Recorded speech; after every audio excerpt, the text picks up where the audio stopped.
आप का तत्सम क्या होता है? आप का तत्सम होता है आत्मा।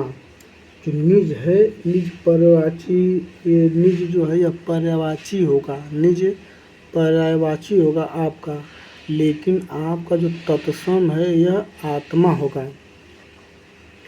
और आत्मजा वो बेटी को बोलते हैं, बेटी, निज तो पराती हो जाएगा ये इसका आपका।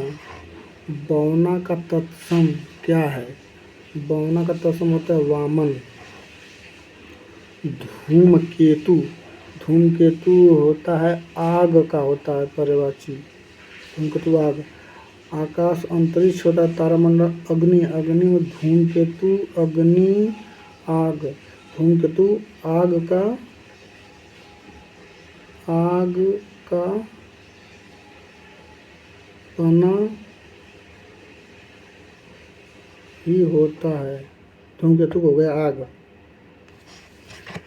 अब बात करते हैं भोजपुरी भाषा के कवि कौन हैं? तो इसके आंसर भिखारी ठाकुर, यह प्रसिद्ध हैं, भोजपुरी के लिए प्रसिद्ध हैं, भोजपुरी के लिए। तुलसीदास की रचना अवधी भाषा में की है। तुलसीदास जितने जितने भी रचना की सब अवधी भाषा में की हैं। अवधी भाषा में किए हैं, अवधी भाषा में किए हैं। अब यहाँ करते हैं कि उपयुक्त पंक्ति में कौन मनुष्य के हाथों से अद्भुत और अतुल्य शक्ति दे रहा है?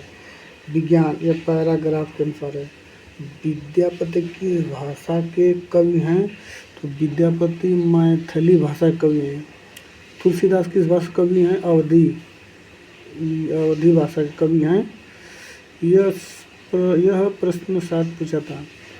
ब्रज भाषा के कवि हैं सूरदास, ब्रज भाषा कवि हैं सूरदास, ये हैं ब्रज भाषा के कवि हैं। जिसमें स दिखे वह उपमा अलंकार होता है। जहाँ डैश ऐसा लगा होता है, डैश, जहाँ डैश लगा वहाँ रूपक अलंकार होता है, वहाँ डैश लगता है रूपक लगा। यहाँ रूपक अलंकार डैश है। डैश में उदय उदती मंच स पलंग बिकते संसरोज हर्षे भृगलंच।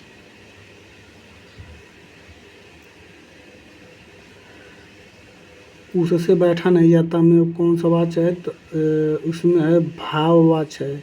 मुझसे खाया नहीं जाता, मुझसे पढ़ा नहीं जाता, ये भाववाचक संज्ञा है। राम धीरे धीरे पढ़ता है में कौन सा अव्यय है? जो क्रिया विशेषण अव्यय है। ये राम धीरे धीरे पढ़ता है में धीरे धीरे क्रिया की विशेषता बता रहा है, इसलिए क्रिया विशेषण है कि कैसे हो रहा है। धीरे धीरे बनता है, घर है धीरे धीरे बनता है, क्रिया विशेषण है, यह क्रिया की विशेषता बता रहा है, यह क्रिया की विशेषता बता रहा है। प्रश्न है अवधि किस अपभ्रंश से विकसित हुई? तो अवधि जो है अर्ध मागधी अपभ्रंश से विकसित हुई है। अर्धमागधी अपभ्रंश।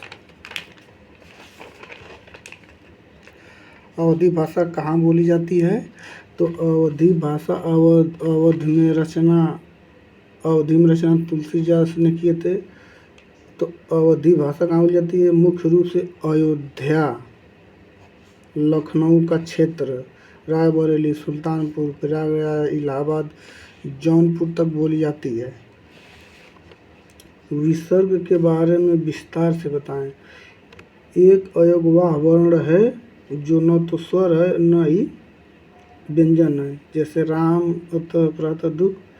विसर्ग के बारे में एक अयोगवाह वर्ण है जो न तो स्वर है न ही व्यंजन है। यही सब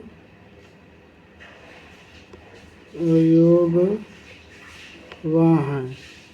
अयोगवाह ये सब विसर्ग हैं। विसर्ग हैं। अयोगवाह अनुस्वार एवं विसर्ग को अयोगवाह कहा जाता है, जिसमें अंग है और अ है। अयोगवाह न स्वर है न व्यंजन है। जैसे अंग और अयोगवाह न स्वर है न व्यंजन है, जैसे अंग और अनुसार एवं विसर्ग को अंग कहते हैं।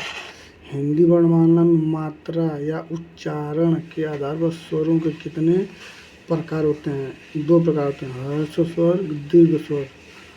प्लुत स्वर संस्कृत में प्रयोग होता है, हिंदी में नहीं होता है, इसलिए मात्रा या उच्चारण के आधार पर 2 होता है, एक ह्रस्व स्वर होता है, एक दीर्घ स्वर। सरल वाक्य, वह स्वभाव से बड़े अध्ययनशील थे, उनकी रचनाओं को समझना छोटी में बड़ी बात है। संयुक्त वाक्य को होता है जुड़ना। जुड़ना और जोड़ता है। सदा अभिमान क्रिया और दीन दुनिया दोनों को, अभिमान क्रिया और दीन दुखियों से गया। और अनियत प्रत्यय होता है, अनियर प्रत्यय होता है। मिश्र वाक्य, मैंने बहुत चेष्टा की इस पहले का कोई अर्थ निकालूं, लेकिन असफल रहा। लेकिन मिश्र वाक्य में एक ये है, एक ये है, एक ये है, एक ये है। इसमें 3 अलग अलग वाक्य मिले हैं। इसलिए मिश्र वाक्य है। देवता शब्द प्राची शब्द नहीं है, इसमें सुधाकर नहीं है। सुधाकर होता है चंद्रमा का, और देवता का प्राची होता है, देवता सूर्य होता है, देव होता है, अमर।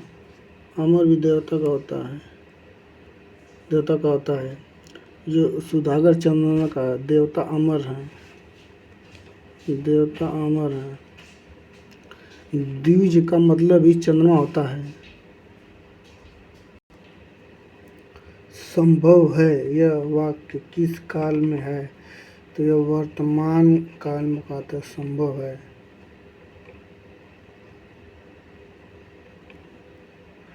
वर्तमान की बात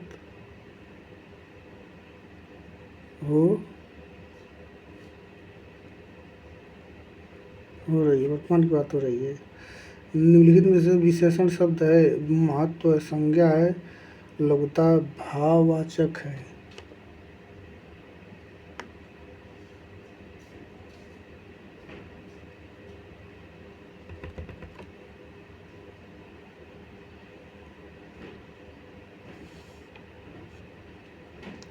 दैनंदिनी का होता है प्रत्येक दिन का लेखा जोखा, अकाउंट वाली भाषा। इसका होता है दैनिकी, प्रत्येक दिन, रोजमर्रा होता है। उत्पत्ति के आधार पर शब्दों के 4 भेद किए गए हैं। निम्नलिखित में कौन सा भेद गलत है? तो यही गलत है।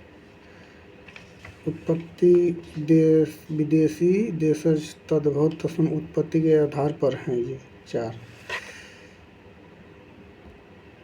एक है सुहाग के नुपुर के रचयिता हैं। सुहाग के नुपुर के रचयिता कौन है? ये हैं अमृतलाल नागर। सुहाग का रंग लाल होता है।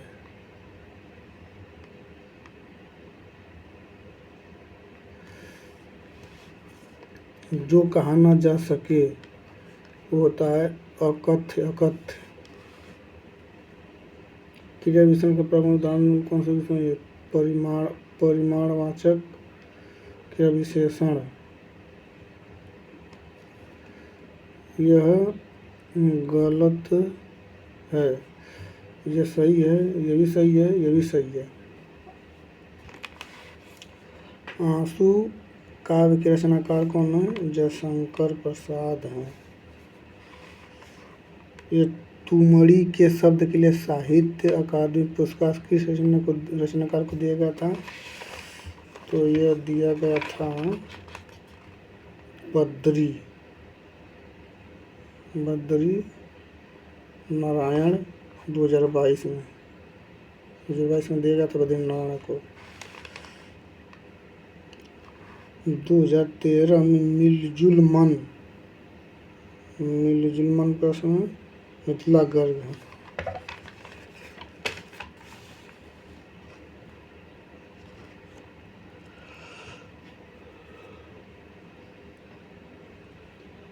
कुंतल केस या बादल कहते हैं।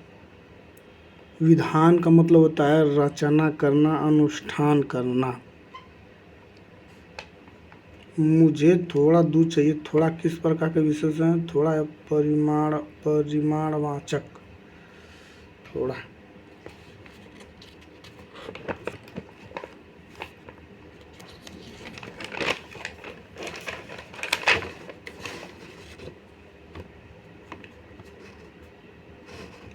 निम्नलिखित में से अव्यय कौन है? आह। उत्पत्ति के आधार पर शब्दों के 4 भेद किए गए। निम्नलिखित कौन सा भेद गलत है? यौगिक।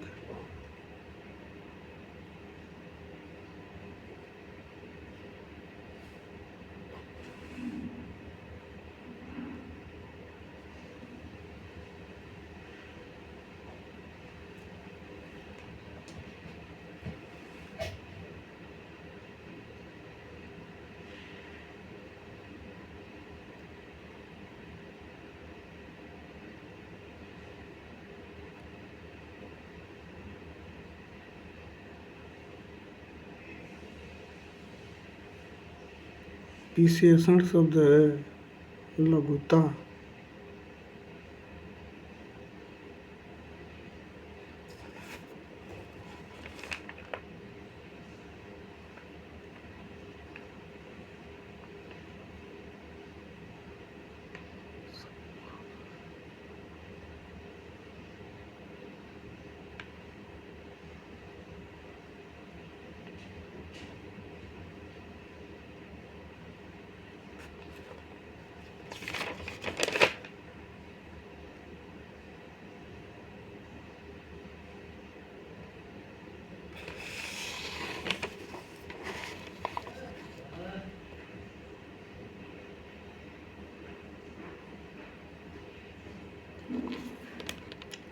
अग्र तत्सम शब्द है जो अग्र है, आगे चलना।